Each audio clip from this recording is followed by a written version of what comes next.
I welcome back you all the students of Agra College Agra, and this course is available for all the colleges students who are having certificate in yoga as their vocational course. तो जिनके पास में vocational course certificate in yoga है उन सभी के लिए ये जो सेशन है वो होगा। और इसमें मैं स्टार्टिंग में एक छोटा सा इंट्रोडक्शन आपको दूंगा पहले, जिससे कि आप आगे को रिलेट कर सकें। और मैं आपको ये भी बता दूं कि सर्टिफिकेट इन योगा में इससे पहले जो क्लासेस ली गई हैं, फर्स्ट यूनिट कंप्लीट हो चुकी है, सेकंड में भी बहुत कुछ हो चुका है। उनके सारे रिकॉर्डेड सेशन यूट्यूब पर अवेलेबल हैं, आप उन्हें रेफर कर सकते हैं। फिलहाल हम जहाँ से स्टार्ट करेंगे उसको को रिलेट करने के लिए थोड़ा सा हम यहाँ से कवर करेंगे। तो देखिए, आप अपनी स्क्रीन पर देख पा रहे होंगे यहाँ पे welcome to vocational course certificate in yoga. और इसका एक जो कोड है B999 137 है, जो वोकेशनल कोड है, राइट। तो उसके लिए आप अपने कोर्स को रिफर कर सकते हैं। दीक्षा ने भी सब्सक्राइब कर दिया, थैंक यू दीक्षा। तो आपकी स्क्रीन पर आप देख पा रहे हैं बाकी का सभी। और it is this series of classes is especially designed for Dr. Bhimrao Ambedkar University and recommended for all university across India. तो सभी यूनिवर्सिटीज में जहां भी कहीं सर्टिफिकेट इन योगा चल सकता है उन सभी में इस कोर्स को अडॉप्ट किया जाएगा। और ये कोर्स आपके रिकमेंडेड एनईपी जो है, नेशनल एजुकेशन पॉलिसी, उसके तहत डिजाइंड है। और ये यूनिट 1 का पार्ट 1 है, इसमें पार्ट कई होंगे, कई सारे। तो हम आगे बढ़े और जिस टॉपिक पे आज पहुंचना चाह रहे हैं वहां पहुंचने से पहले हमें जरूरी है कि हम थोड़ा सा रिकैप कर लें। तो देखिए, आपके सामने है understanding yoga as a healthy and integrated life living. तो योगा को हमें कैसे समझना है, एक अपने स्वस्थ जीवन के लिए और संपूर्ण जीवन के लिए, समग्र जीवन के लिए। इंटीग्रेटेड लिविंग का मतलब क्या है, जहां पे आप माइंड, बॉडी एंड सोल सब तरीके से आप प्रॉस्परस हो। इस तरीके की स्थिति को हम एक होलिस्टिक वेलनेस भी कहते हैं। ठीक है। तो the word yoga is direct from the संस्कृति रूट यूज। तो मैं हिंदी यूज करूंगा, ये आपके जो प्रेजेंटेशन है वो इंग्लिश में है।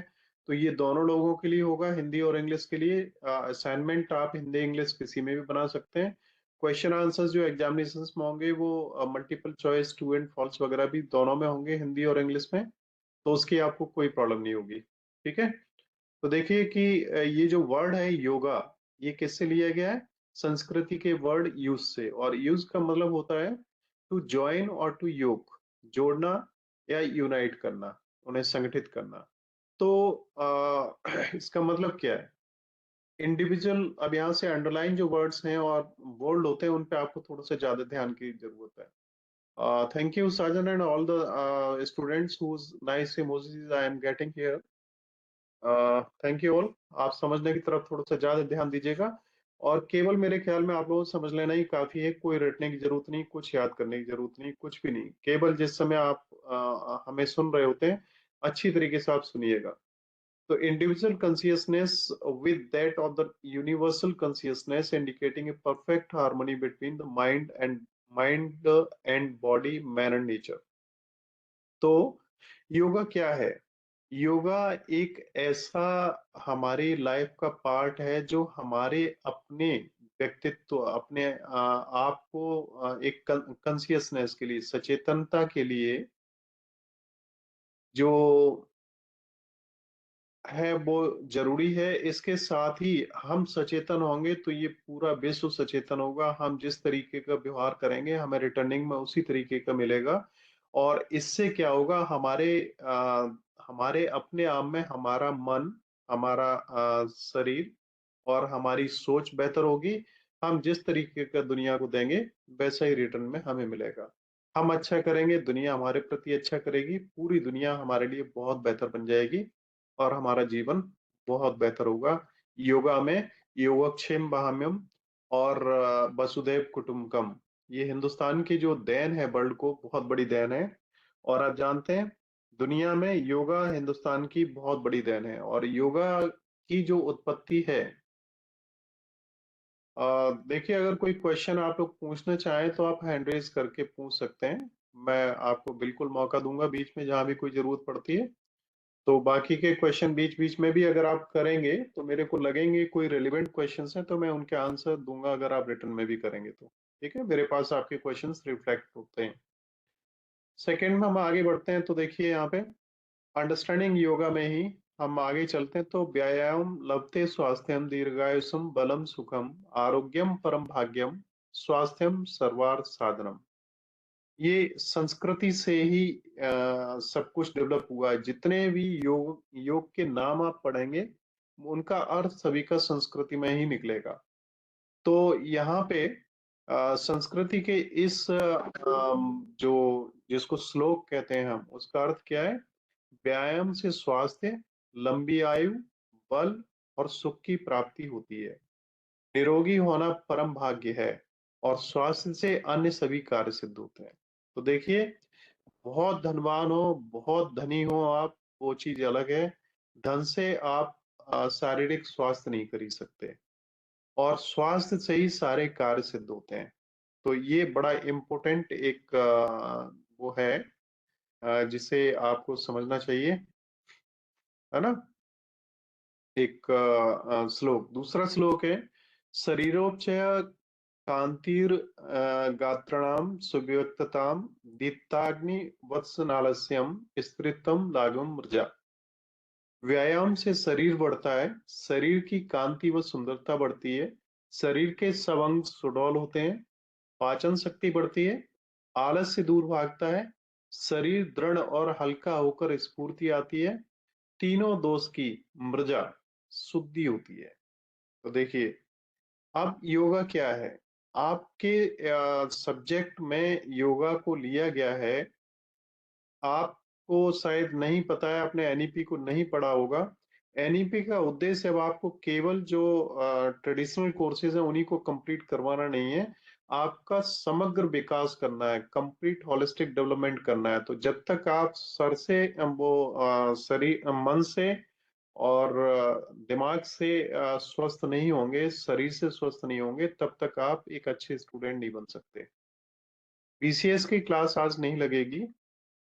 तो व्यायाम के क्या क्या फायदे हैं वो इसमें दिया है। देखिए, शरीर की कांति, कांति क्या होती है जानते हैं? शरीर में एक चमक होती है, चेहरे में, आपकी स्किन में, आपके शरीर पे कॉन्फिडेंस दिखता है, आपकी आंखों में एक चमक होती है, आलस नहीं दिखाई देता है, आप किसी भी चीज को ग्रहण करने के लिए बिल्कुल तैयार दिखाई देते हैं, और आप हर तरीके से एक्टिव दिखाई देते हैं।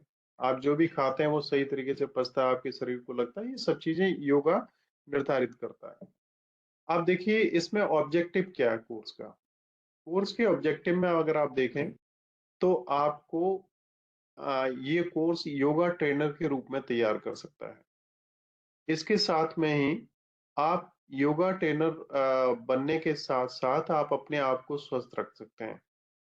आपको ये पता लगेगा योगा कितने तरीके के हैं, आपको योग आसन के बारे में पता लगेगा, क्रियाएं क्या होती हैं उनके बारे में पता लगेगा, बंध क्या होते हैं उनके बारे में पता लगेगा, मुद्रा और यौगिक थेरापीज और प्राणायाम क्या होते हैं उनके बारे में आपको पता लगेगा, है ना।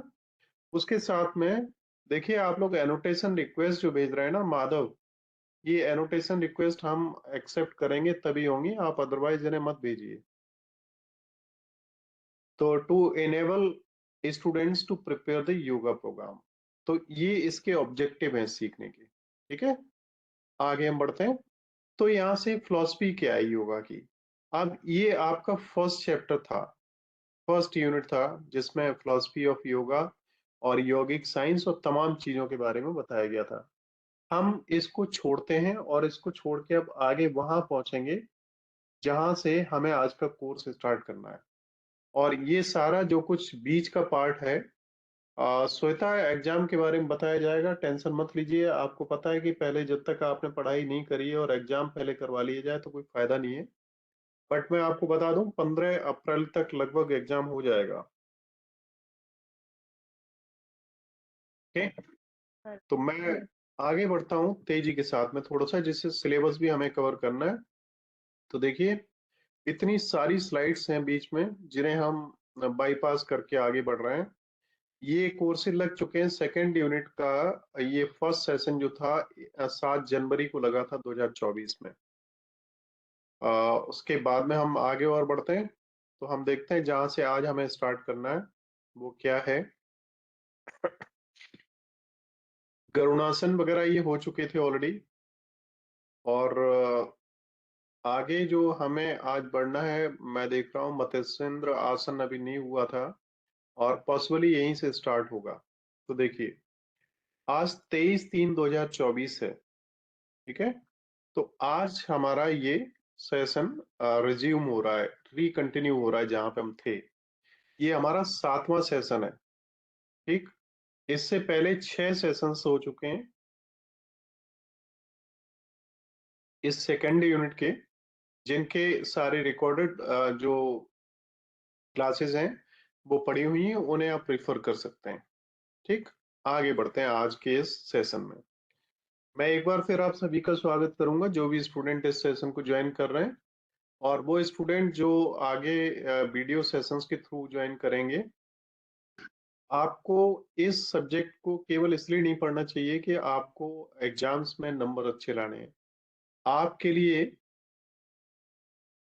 अ, जरूरी ये भी है कि योगा सीखने के साथ आप उसे प्रैक्टिस भी करें, जो आपके अपने खुद के लिए बहुत बेहतर रहेगा। तो आज हम बात करते हैं मत्स्येंद्र आसन की। और मत्स्येंद्र मीन्स होता क्या है? तो देखिए, मैं एनोटेट करता चलता हूँ साथ में। तो यहाँ पे आप देख पाएंगे ये कि मत्स्येंद्र मीन्स फिश, और इंद्र मीन्स किंग। इंद्र आप जानते हैं राजाओं के राजा, हिंदुओं में जो एक माना जाता है, तो राजाओं के राजा थे इंद्र। तो इंद्र अगर कहीं भी लगा होता है तो उस ग्रुप का हेड माना जाता है वो। तो मत्स्येंद्र मीन्स मछलियों का राजा। मत्स्य मछली कहते हैं। तो ऐसा माना जाता है कि मत्स्येंद्र एक ऐसे राजा थे जो मछली के रूप में थे, और उनका आधा शरीर मछली का था और आधा शरीर ह्यूमन बींग्स का था। यस सत्येंद्र। सत्येंद्र कुछ पूछना चाह रहे हैं? आपने हैंड रेज किया है।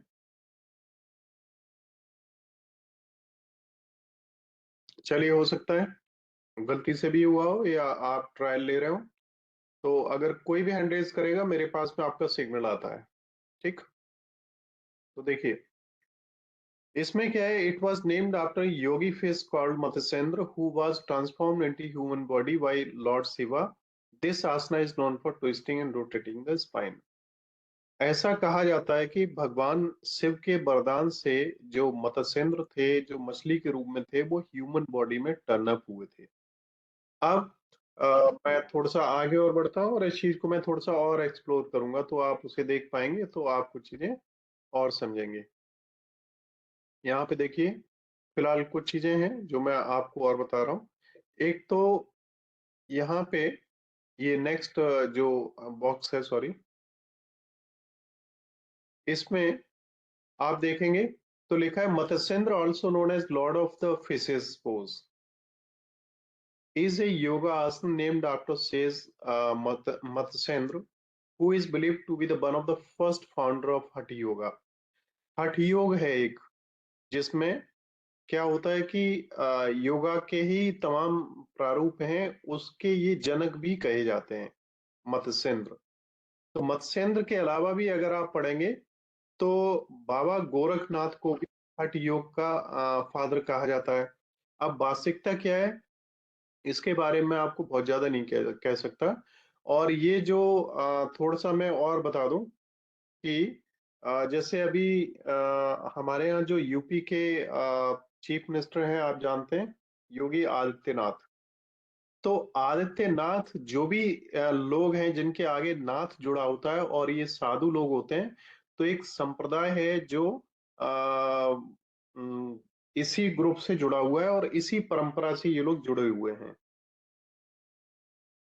और इनके जो एक मुख्य गुरु जिन्हें सबसे ज्यादा लोग जानते हैं उनका नाम था बाबा गोरखनाथ, जिनके नाम पे गोरखपुर बसा है।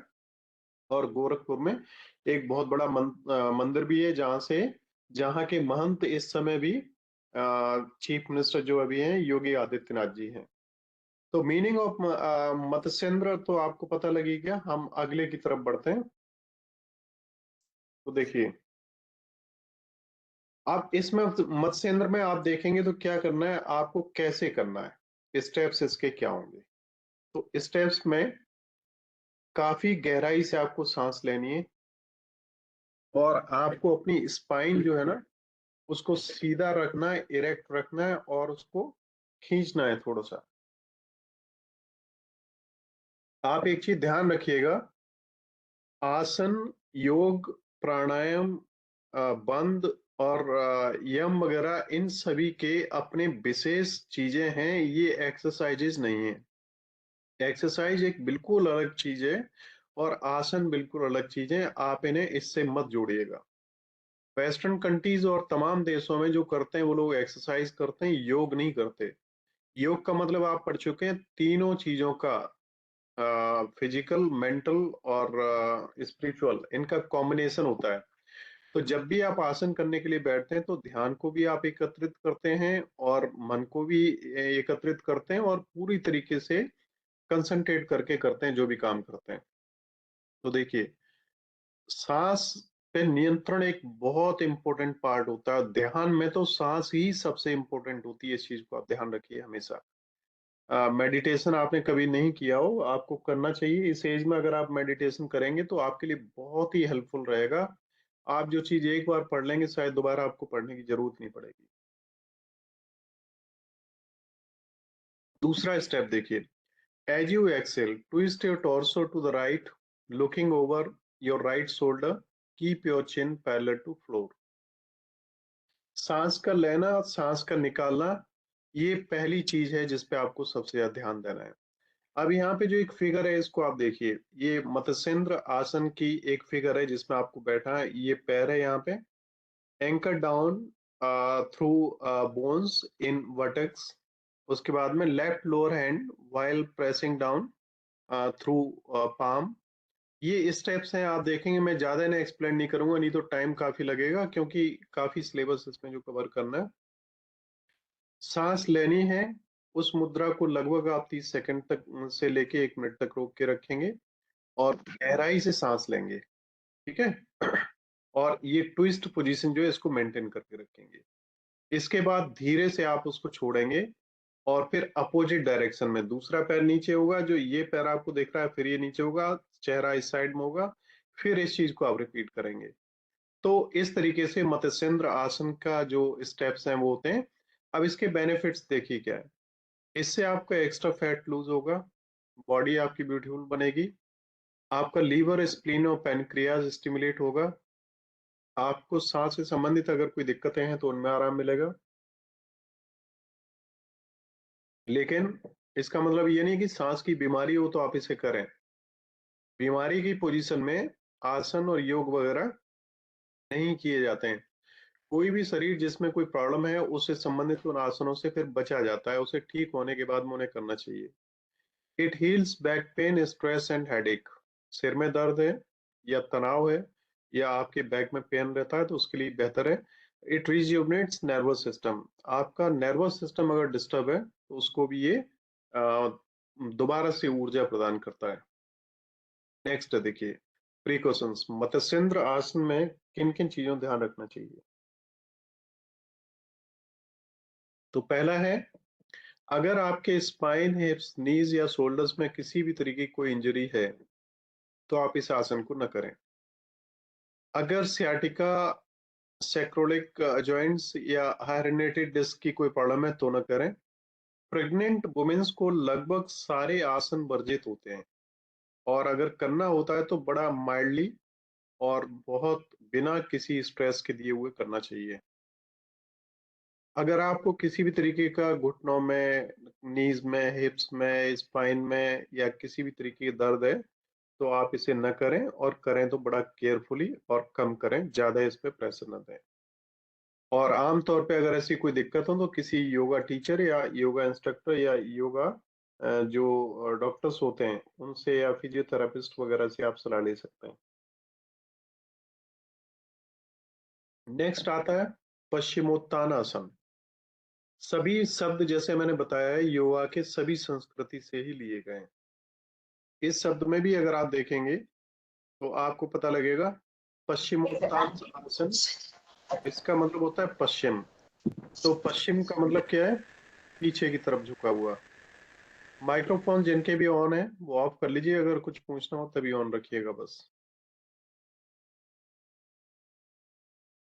तो पीछे की तरफ आपको झुकना है। ये आपका बैक पार्ट है, तो इसको आपको आगे की तरफ झुकाना है ना? और ये आमतौर पे सभी लोग जानते हैं और इस आसन को बहुत आसानी से सभी लोग करते हैं। लेकिन बहुत ज्यादा संख्या में लोगों की आज की डेट में स्थिति ये है कि उनके हाथ यहाँ तक नहीं पहुंचेंगे, और अगर पहुंच जाएं तो सिर यहाँ पे नहीं लगेगा, क्योंकि ये पेड़ जो है इतना ज्यादा निकला हुआ है कि ये रुकावट बनता है। तो ये दिक्कतें आमतौर पे लोगों के सामने हैं, और ये बड़ा अच्छा आसन है। इससे क्या होता है कि आगे की तरफ आपको मुड़ना है, पैरों को पकड़ के अपने आप को स्ट्रेच करके और बैक को आगे धीरे से लेते हुए। पहले जब आप बैठेंगे आसानी से सांस गहराई से लेनी है, फिर सांस निकालते हुए मुड़ते हुए यहाँ पे लेंगे और इस तरीके से पैर लगा के आप आगे बढ़ेंगे उसमें। ठीक है, मैं आगे बढ़ता हूँ। कोई क्वेश्चन हो बीच में तो आप पूछ सकते हैं। राइट, अब स्टेप्स इसके क्या होते हैं तो देखिए।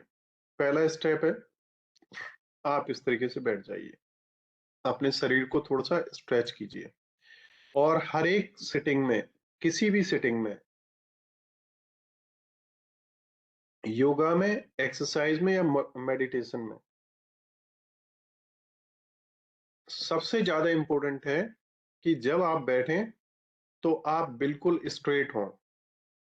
और केवल लिविंग बींग्स में केवल मनुष्य ही एक मात्र ऐसा प्राणी है जिसकी ये जो है बैक स्ट्रेट है।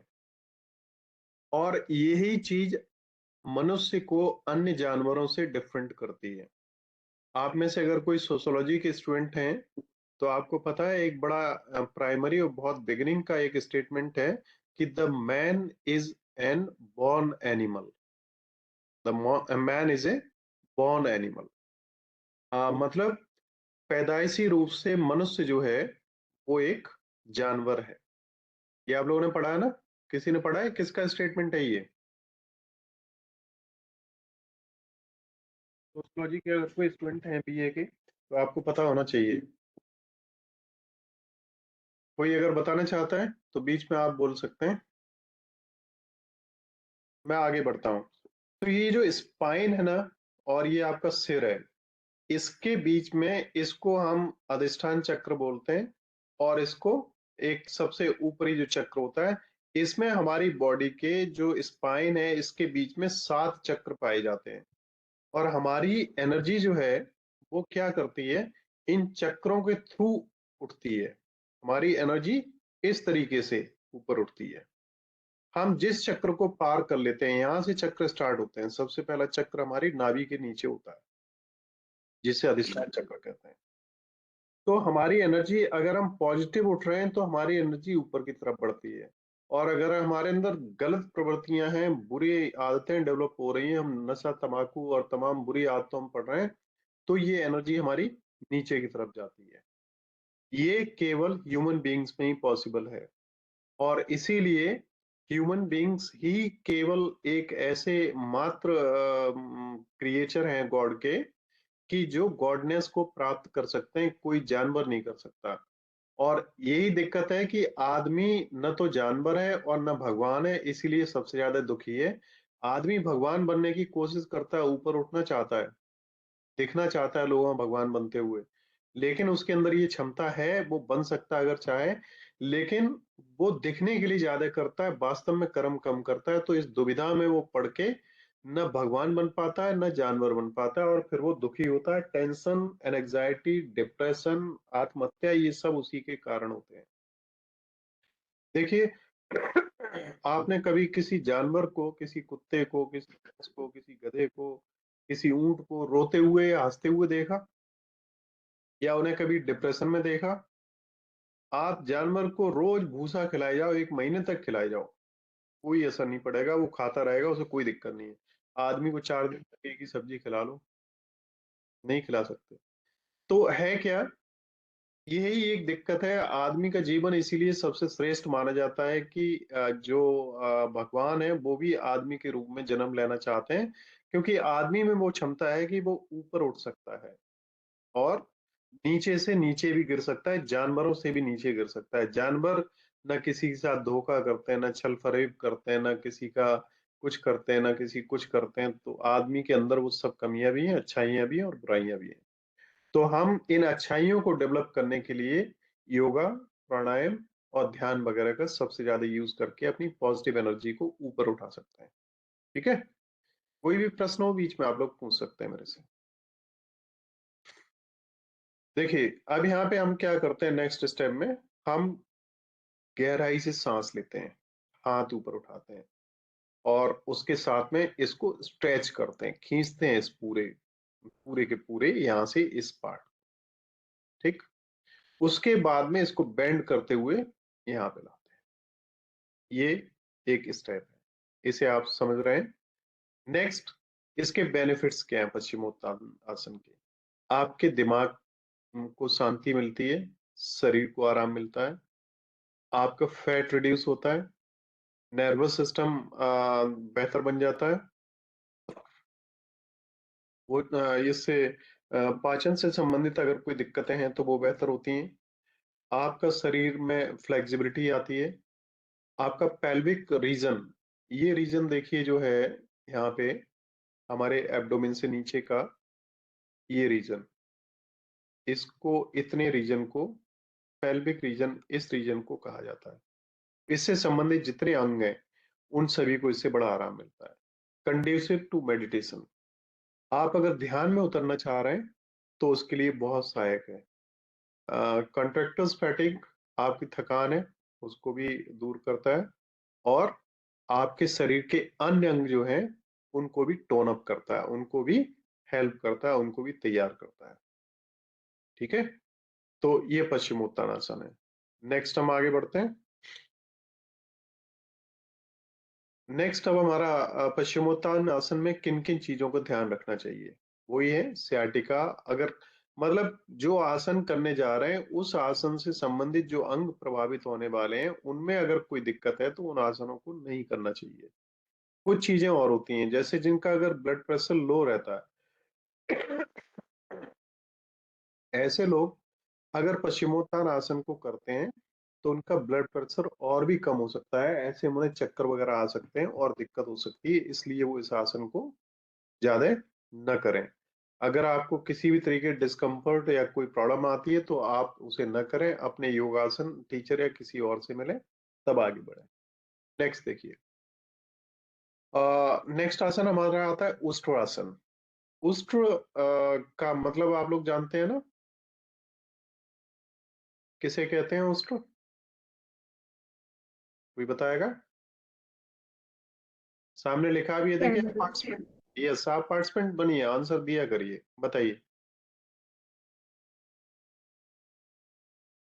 कौन बताएगा। Sir camel. कैमल को, ठीक है। देखिए, आप इंटरेक्टिव बनिए और मैं आपसे ये कहूंगा कि आप हमेशा एक एक्टिव पार्टिसिपेंट बनिए, वो अच्छा रहेगा।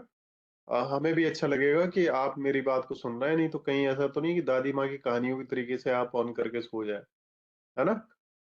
तो उष्ट्र का मतलब होता है उर्दू में, वो संस्कृत में कैमल, और कैमल की मुद्रा में जो आसन किया जाए वो उष्ट्र आसन कहलाता है ना? कैमल सांप होता है, कैमल सांप जानते हैं ना, जो ऊपर की तरफ कुबड़ जैसा उठा हुआ होता है, वो उस मुद्रा में आपको करना है, उष्ट्र आसन कहलाता है। उष्ट्र शब्द के बारे में कुछ और जानकारी है आप लोगों को? कि उष्ट्र शब्द बहुत इंपॉर्टेंट शब्द है, बहुत ज्यादा इंपॉर्टेंट शब्द है, मालूम है किसी को? कालिदास के बारे में तो आप सभी लोग जानते होंगे ना। करण बोल रहे हैं नई जानकारी है। कालिदास के बारे में तो सभी लोग जानते होंगे ना। देखिए इंटरेक्टिव सेशन रखेंगे तो अच्छा लगेगा। करण का रिस्पॉन्स है कि हाँ ये जानते हैं, बाकी के सब लोग क्या कर रहे हैं, जग रहे हैं या सो रहे हैं? Yes sir. चलिए जग रहे हैं, सर। चलो अच्छी बात है। तो उष्ट के बारे में मैं थोड़ी सी एक छोटी सी कहानी यहाँ पे आपको सुना दूं। Yes sir. Yes sir. बहुत इंपॉर्टेंट है, जो आप सभी को जानना चाहिए। देखिए आपको ये पता है कि कालिदास कौन थे? ये तो पता ही, जिस पेड़ पे बैठे थे, जिस डाली पे बैठे थे, उसी डाली को काट रहे थे। ये तो सभी ने सुना होगा। सुना है कि यस नहीं सर। बताओ। हाँ, तो ये आपने सभी ने सुना होगा और मैं शॉर्टली आपको सुनाता हूँ। हुआ क्या, एक लेडी थी, उनका नाम था, आपको मालूम है, जिनके साथ जिन्हें हराया था कालिदास ने, उसके बाद में कालिदास की उनसे शादी हुई थी, क्या नाम था? पता है किसी को? चलिए टाइम ज्यादा बीते ना, इसलिए मैं बता रहा हूँ, उनका नाम था विद्योत्मा। विद्योत्मा का नाम ही विद्योत्मा इसलिए पड़ा था कि वो विद्या में बहुत उत्तम थी। उसे इतना ज्ञान था कि बड़े बड़े विद्वान लोगों को इतना ज्यादा ज्ञान नहीं था। उसने फिर एक शर्त ये रखी कि ज्ञान में जो उसे हराएगा वो शादी उसी के साथ करेगी।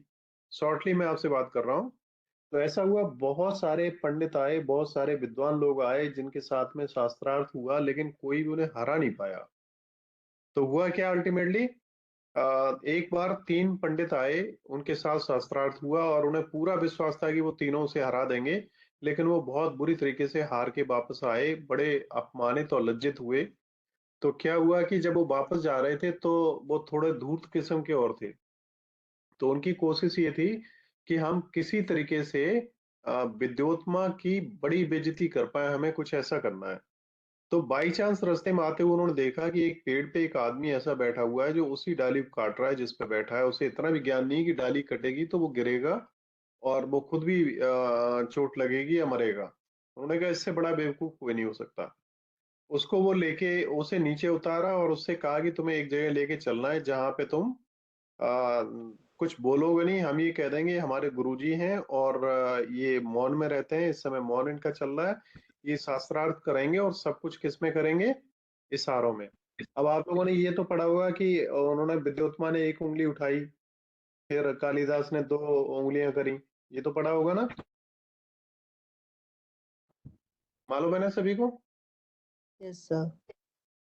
तो मैं लास्ट कहानी के लास्ट में चलता हूँ, बड़ा लंबा हो जाता है वीडियो, फिर अच्छा नहीं लगता। तो क्या हुआ कि जब शादी वादी भी हो गई तो उस समय क्या हुआ, पहला ये इंस्टेंस था कि जो कालिदास थे वो एक कुटिया में बैठे हुए थे और उनके बाहर से एक ऊंट निकल के जा रहा था। कालिदास ने पहली बार शब्द बोला उष्ट्र, और वो पागल जैसे थे ही, बुद्धि ज्यादा नहीं थी। तो उष्ट्र उष्ट्र उष्ट्र करके वो चिल्लाने लगे। विद्योत्मा ने देखा कि लोगों ने का कहना था कि ये बोल नहीं पाते हैं और ये बोलते नहीं है, और ये तो बोल रहे हैं। फिर जब उससे बातचीत करी तो पता लगा वो तो हकले हैं। फिर पता लगा ये तो बिल्कुल मूर्ख भी है। तो विद्योत्मा ने काफी बेइज्जती करने के बाद में उसको छोड़ के चली गई। इस अपमान की वजह से कालिदास ने उष्ट्र शब्द को प्रूव करने के लिए संस्कृति भाषा का ही निर्माण कर दिया। संस्कृति भाषा की उत्पत्ति यहीं से होती है, जहां पे उष्ट्र शब्द पहला आता है। ठीक है। तो एक ये इंपॉर्टेंट चीज है जो आपको पता होनी चाहिए। अब उस आसन में देखिए क्या करना होता है। ये आप देख रहे हैं मुद्रा जैसी, इस तरीके की मुद्रा आपको बनानी है।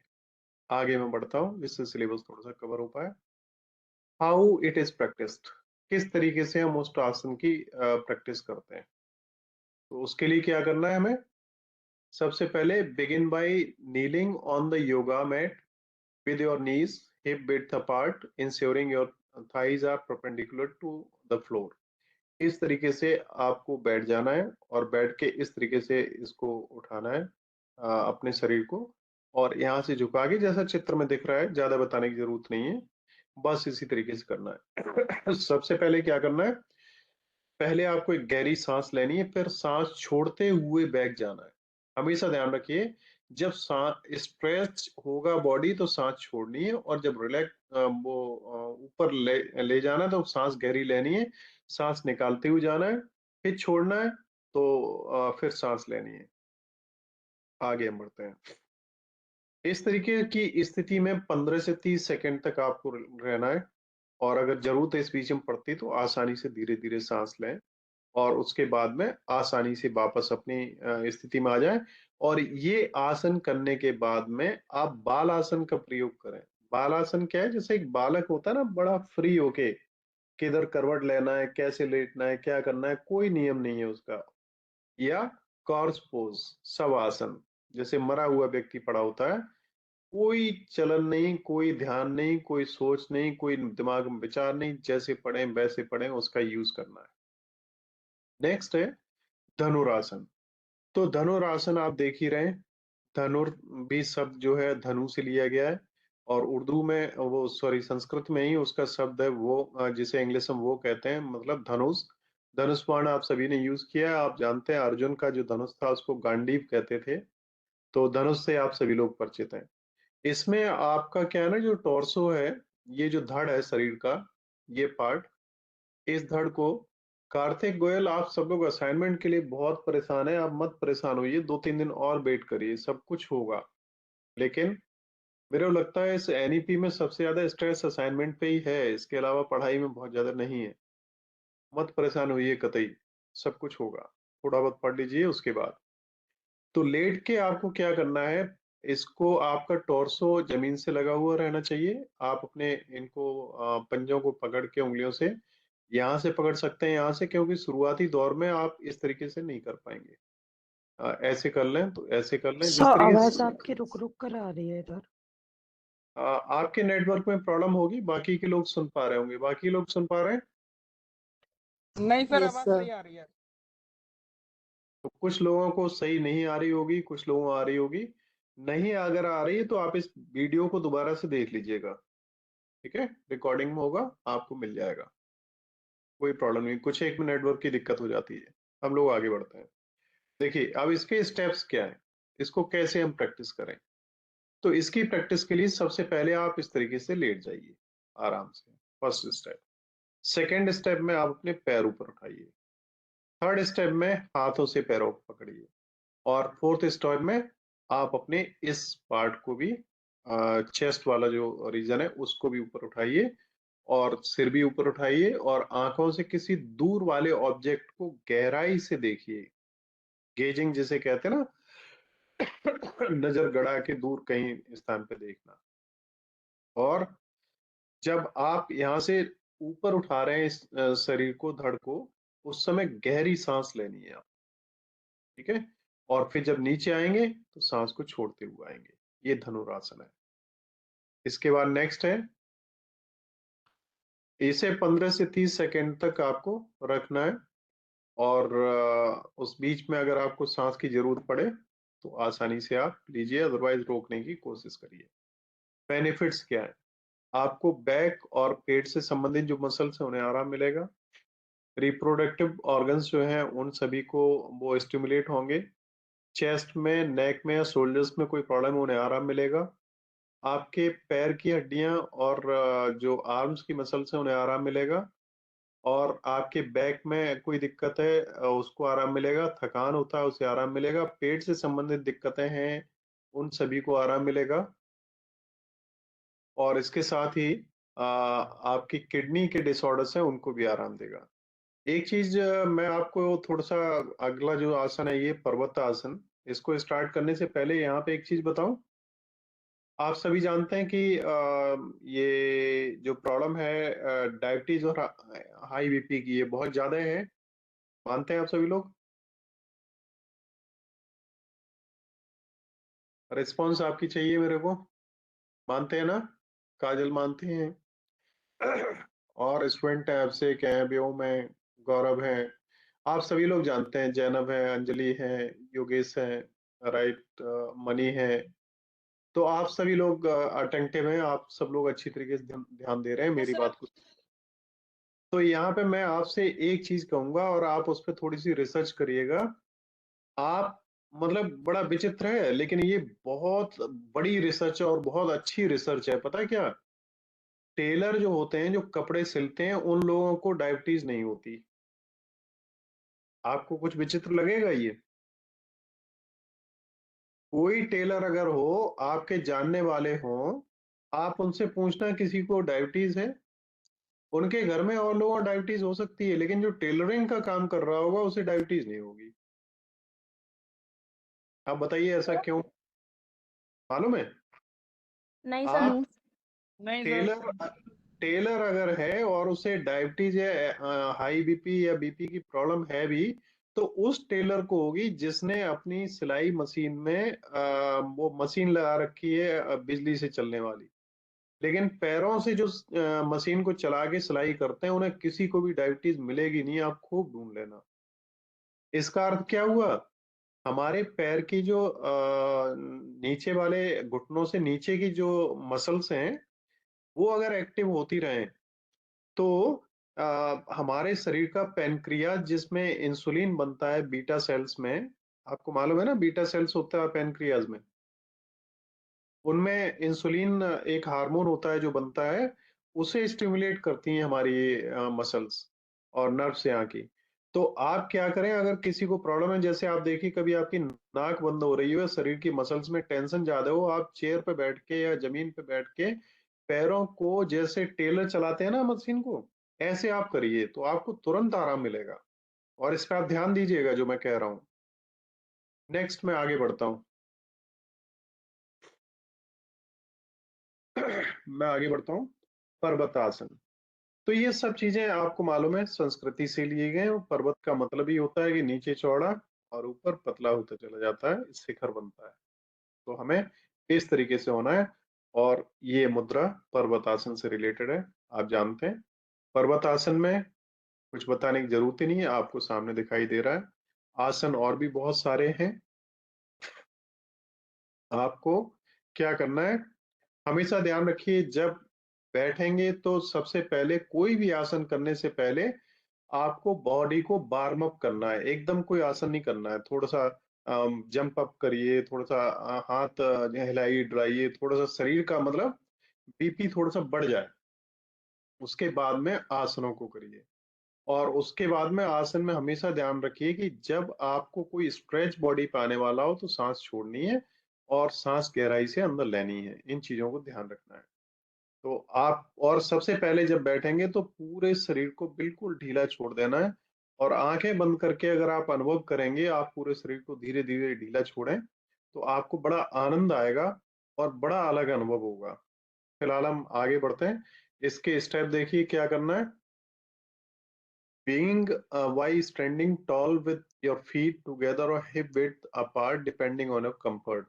जैसे भी आप बैठ पाए, जिस भी मुद्रा में आप आसानी से बैठ पाए, आप बैठ जाइए।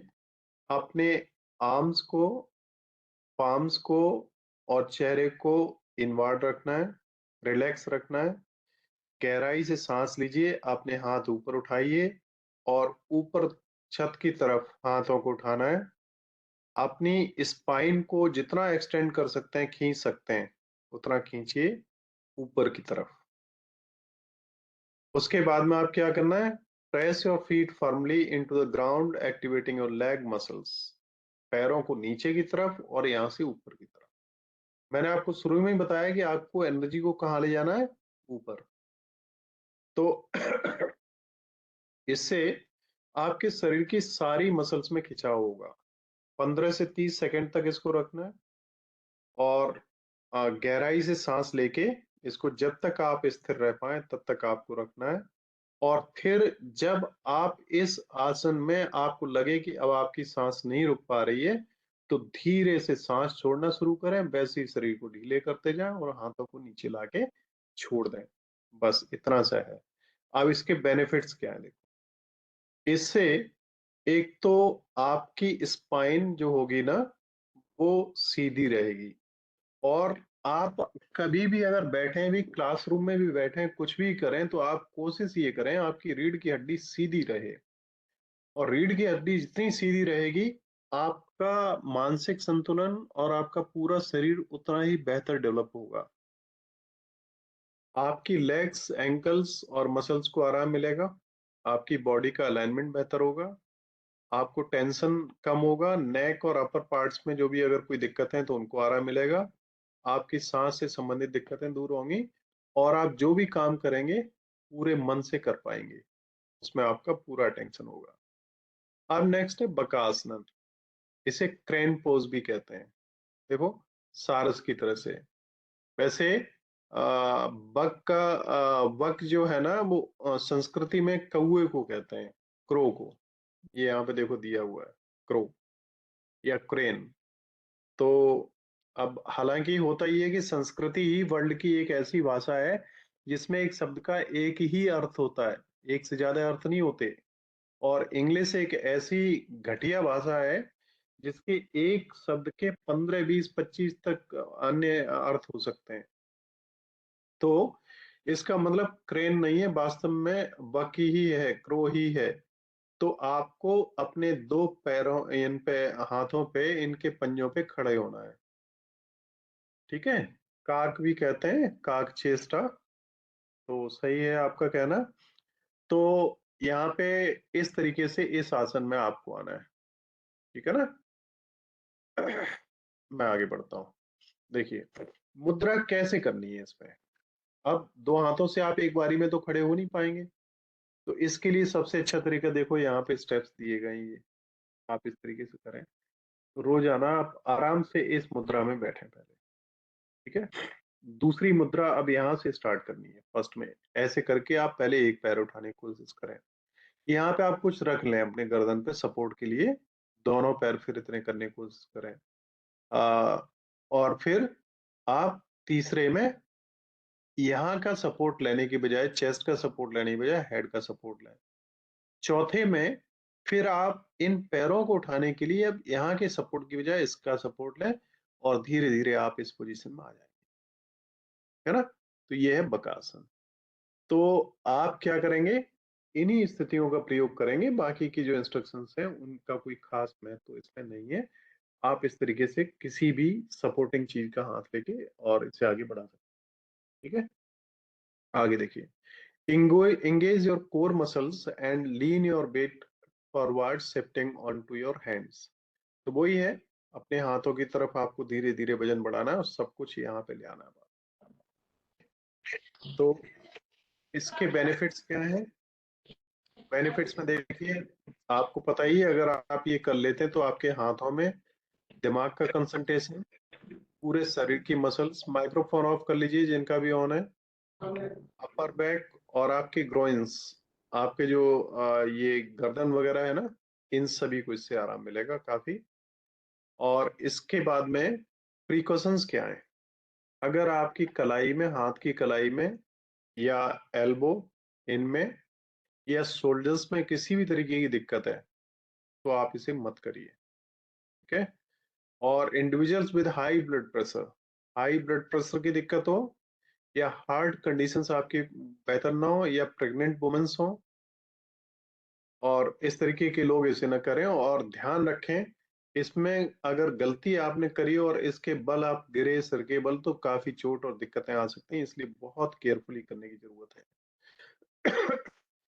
इसके साथ ही आज का ये सेशन कंप्लीट होता है एंड आई मस्ट से thank you all for joining this session. तो आज आपने करीब 6 आसन सीखे हैं और इनकी मैं उम्मीद करता हूँ केवल पढ़ने के लिए नहीं, आप इन्हें लाइफ में उतारिएगा जरूर, कुछ फायदा तभी है। और कल हम नेक्स्ट जो करीब 6 के करीब करीब आसन कल फिर कवर अप करेंगे और जल्दी ही आपका सिलेबस कवर करने के साथ में आपका एग्जाम और उसके साथ में असाइनमेंट भी आपको हम असाइन करेंगे और आपको बहुत आनंद आएगा हमारे साथ पढ़ने में। और हमारा जो लर्निंग एनवायरनमेंट है वो बहुत एडवांस होगा। आप सभी को बताया गया कि आपकी सभी की आईडीज क्रिएट कर दी गई हैं वेबसाइट पे, वहां पे आप लॉग इन करके अपने डैशबोर्ड में जाके सारी अपनी इंफॉर्मेशन देख सकते हैं, सारी प्रोसीडिंग, सारे टेस्ट के मार्क्स और सब कुछ चीजें आपको वहां पे मिलेंगी, तो वो आप मैनेज कर सकते हैं। सो thank you money and all the students who are the participant today. काफी लोग हैं, उज्जवल, वैशाली, स्नेहा, स्नेहा सहगल, काजल, करण, मैं सभी का नाम तो नहीं ले पाऊंगा, and Jainav, Yogesh, Vyom. So thank you all for joining today. The time is it is 9:12. 1 घंटा लगभग पूरा हो गया हम लोगों को, तो आज का सेशन हम लोग यहीं खत्म करते हैं. Thank you all for joining. If you have any question, you can ask me, please. Now this is the session for your question and answers. Sir, can I ask? Yes, of course. Sir, attendance का क्या वो है class में? Attendance जैसे ही आप log in करते हैं वैसे ही आपकी अटेंडेंस लग जाती है, और वो मैं आपको एक पीडीएफ डाल दूंगा. जिन लोगों ने भी जी। अभी तक क्लासेस अटेंड करी हैं, जिस समय आपने लॉग इन किया होगा वही एग्जैक्ट मिनट और सेकंड तक लॉग इन होंगे उसमें, अटेंडेंस पे. और लॉग आउट ओके करेंगे वो टाइम भी होगा, ऑटोमेटिकली लगेगी इसमें. Okay, thank you sir. Anybody else? Sir offline classes कब से स्टार्ट होंगी? ऑनलाइन तो सर स्टार्ट कर दिया आपने. देखिए, ऑफलाइन की स्थिति तो ठीक अभी नहीं बन पा रही, और हमें लगता है बन भी नहीं पाएगी. 27, 28 तारीख तक की तो आपके कॉलेज में छुट्टियां हैं, यस है सर. ना? और 28 तारीख के बाद में क्लासेस वो लगने की संभावना होगी, तो उसमें भी बहुत ज्यादा दिन है नहीं, ये आप जानते हैं. Yes sir. 28 को है थर्सडे, और 29 को है फ्राइडे. अब थर्सडे को अगर यस. कॉलेज खुलेगा तो बहुत कम स्टूडेंट आएंगे, बाहर के स्टूडेंट होंगे, गांव वगैरह के. बीच में एक दिन पड़ेगा, फिर सैटरडे संडे आ जाएगा. तो क्लासेस हम उम्मीद करते हैं कि 29 से हम स्टार्ट करवा देंगे ऑफलाइन में. और बहुत ज्यादा उस पर डिपेंडेंसी मेरे को लगता है बेहतर नहीं रहेगी. और आपको पता है, ऑनलाइन में आसानी से आप इस समय घर में बैठे हुए आराम से क्लासेस ले सकते हैं, और इंडिविजुअली प्रॉपरली आप सुन भी पा रहे होंगे, और रिकॉर्डेड यस. सेशन भी आपको मिल जाएंगे. अब ओके सर. ऑफलाइन में अगर पढ़ाया भी जाता है तो होता क्या है कि ये आसन कैसे किया जाए, उनकी मुद्राएं हैं वो तो दिखा नहीं सकते, है ना? तो यस सर. ऑनलाइन ज्यादा बेहतर अल्टरनेट है, लेकिन ऑफलाइन भी हम रखेंगे, right? Okay sir. Okay sir, thank you. और किसी का कोई क्वेश्चन?